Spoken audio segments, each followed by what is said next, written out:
नमस्ते, माझं नाव आशा सचिन म्हस्के. पहिल्यांदा तर सरांना खूप खूप अभिनंदन. त्यांच्या क्लिनिकला 15 वर्ष, आपल्या क्लिनिकला 15 वर्ष पूर्ण झाली. आणि लास्ट मंथमध्येच आपल्या क्लिनिकमध्ये जो प्रोग्राम झाला होता डॉक्टर्स डेचा, त्यावेळी मी एक सरांना रिक्वेस्ट केली होती की मला रोहित साने सरांना भेटायची खूप इच्छा आहे आणि ती सरांनी इतक्या लवकर पूर्ण केली, त्यासाठी त्यांचे खूप खूप धन्यवाद. माझे पप्पा चंद्रकांत महांगडे यांची ट्रीटमेंट इथे चालू आहे. आमची रिक्षा आहे, माझे पप्पा रिक्षा चालवतात. आधी म्हणजे थोडेसे सिम्पटम जाणवायला लागले होते, लाईक दमा लागणं किंवा धाप लागणं, थोडंसं काम केलं तरी त्यांना थकल्यासारखं वाटणं. पण आम्हाला असं वाटायचं की मे बी तब्येत आहे म्हणून होत असेल, आम्ही इतकं काही लक्ष दिलं नाही. पण 15 ऑगस्ट 2022ला माझ्या पप्पांना अटॅक आला. घरातच होते ते, रुटीन त्यांची सकाळची कामं केली त्यांनी आणि अचानक त्यांचे खांदे दुखायला लागले. आम्हाला काय वाटलं की खांदे दुखतच होते त्यांचे, की त्याचं काहीतरी असेल म्हणून.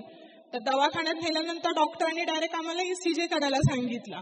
ECG मध्ये आम्हाला कळलं की अरे बापरे, ह्यांना अटॅक येऊन गेलेला आहे. धावपळ सुरू झाली, दवाखान्यात घेऊन गेलो आम्ही त्यांना दवाखान्यात ऍडमिट केल्यानंतर 56,000चं इंजेक्शन दिलं गेलं. बरं, ते इंजेक्शन आम्ही हे केलं म्हणजे ऍडजस्ट करून पैसे इकडनं तिकडनं.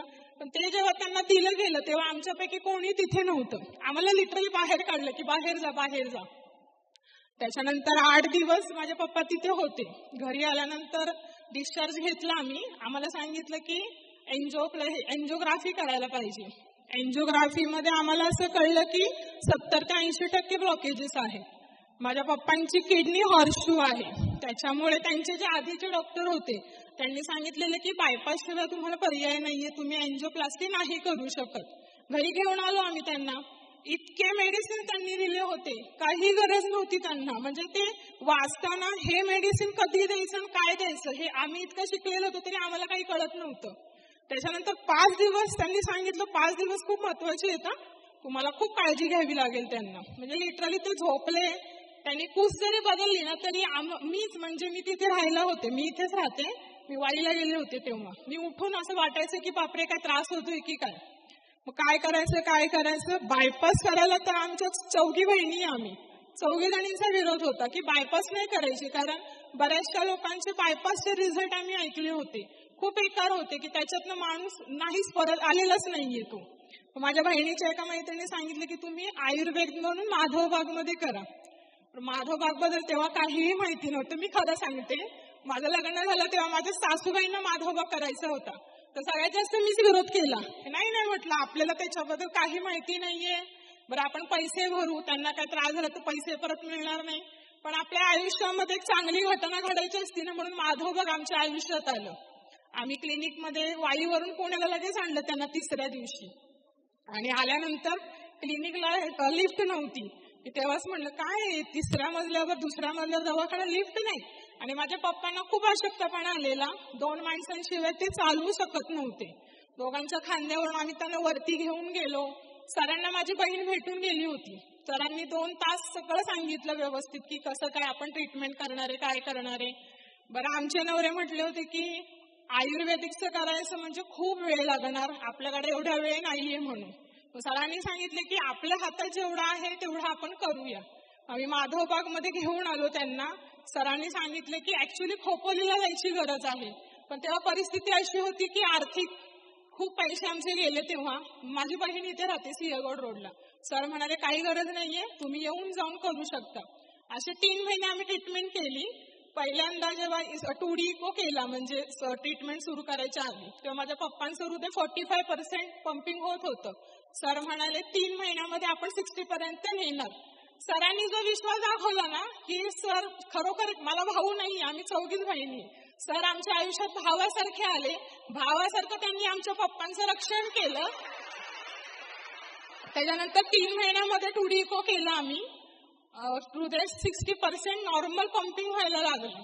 त्याच्यानंतर मग ते वाईला गेले. मग महिना टू महिना आता येतात, व्यवस्थित त्यांची ट्रीटमेंट चालू आहे. त्यांनी स्वतःचे 100% दिले आणि माधवबागने त्यांचे 200% दिले. व्यवस्थित पंचकर्म करणं, व्यवस्थित डाएट करणं. माझे पप्पा कसलेही एक्सरसाइज करत नव्हते. म्हणजे त्यांचे जे आधीचे डॉक्टर होते दर 3 महिन्याला बोलवायचे HbA1c करायचे नॉर्मल आहे, तुमच्या गोळ्या ह्याच कंटिन्यू ठेवा. पण त्यांनी हे सांगितलं नव्हतं की जसं तुम्ही आता सांगितलं ते फक्त आम्हाला तो आजार लपवायचा कसा हे त्यांनी आम्हाला सांगितलं. पण माधवबागमध्ये आल्यानंतर मी स्वतःच डॉक्टर झालीये. म्हणजे प्रत्येक गोष्टीतले एक डीपनेस जो आहे ना तो इथे आल्यानंतर कळलाय. आता माझ्या पप्पांची, माझ्या बहिणीची, माझ्या मिस्टरांची, माझ्या अजून एका बहिणींची, म्हणजे माधवबाग आमच्या घरातल्यासारखंच झालंय. आणि क्लिनिक मध्ये आल्यानंतर जो सर, सायली मॅडम, दीपाली, साक्षी, त्यांचे पंचकर्म करणारे असं कधी हे करत नाही की बाबा आलाय ना बसा, अजिबात नाही. हसतमुख चेहऱ्याने बोलणार तो एक मोठा दिलासा असतो. माझ्या मिस्टरांची शुगरसाठी ट्रीटमेंट चालू आहे. माझे मिस्टर सुद्धा विरोधातच होते, पण त्यांना किडनी स्टोनचा त्रास आहे. 2 ऑपरेशन झालेत त्यांचे. दुसरं ऑपरेशन झाल्यानंतर त्यांची शुगर थोडीशी वाढत होती, गोळी त्यांना सूट होत नव्हती. त्या मॅडम म्हणाले इन्शुलिन चालू करा. मी आधी म्हटलं आपण माधवबागमध्ये नको नको म्हणाले, मला वेळ नसतो, असं नसतं. इन्शुलिनचं नाव काढलं की माधवबागची अपॉइंटमेंट घे. आता ते पण व्यवस्थित एक्सरसाइज करतात, सगळं व्यवस्थित आहे. माधवबाग खरंच खूप छान आहे. मी स्वतः जी निगेटिव्ह होते ती मी इतकी पॉझिटिव्ह झाली आहे की मी सगळ्यांना सांगते की तुम्ही नका दुसऱ्या डॉक्टरकडे जाऊ. डॉक्टर काहीही करत नाही, नुसते घाबरवतात. तुम्ही माधवबागमध्ये जा आणि आपल्या माणसाला तुम्ही सुखात बघा. आता माझे पप्पा वाईवरून इकडे मम्मीला घेऊन दर महिना येतात, बसने जातात. त्यांना कोणाची काहीच गरज नाहीये. जो माणूस दोघांच्या खांद्यावरून आला होता तो त्याच्या पायावर व्यवस्थित जातो. आणि तुम्हाला भेटले मला खरंच खूप आनंद झाला. Thank you so much.